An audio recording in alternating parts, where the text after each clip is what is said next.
Magandang araw po sa lahat. Nandito po tayo to do a advanced reading for the year 2026. Ang gagawin po natin ngayon is Aquarius reading for the year 2026, the year of the fire horse. So card, can you give us a reading for Aquarius for this upcoming year 2026? The year of the fire horse. Your first card is the Ten of Swords. Your lowest point is about to end. So, tingin ko magiging maganda yung pasok ng 2026 sa'yo, Aquarius.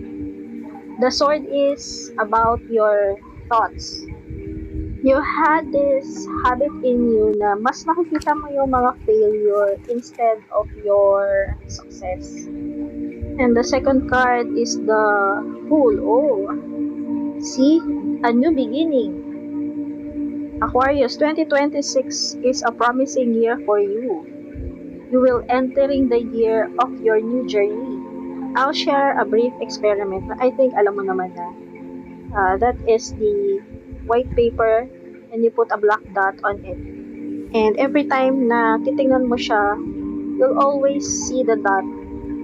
Yun lang yung napapansin mo. And that was your brain works. That is how your thinking works for you. Do not focus on the smallest failure you had. Alam kong marami kang achievement, but you overlooked it. Ang gaganda ng card mo, and your third card is the Knight of Wands. The Knight of Wands signifies boldness and fearlessness. So, for the year 2026,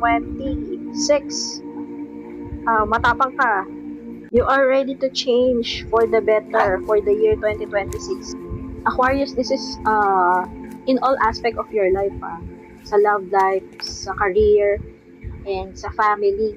If you think too little of yourself, walang mangyayari. You have to recognize your efforts and little bit of recognition. And your fourth card is Standing on Ground. Oh my gosh, ang ganda talaga ng mga cards mo, Aquarius. You are extremely getting better and bolder this 2026. Your determination is the highest level. And your fifth card is the Four of Wands.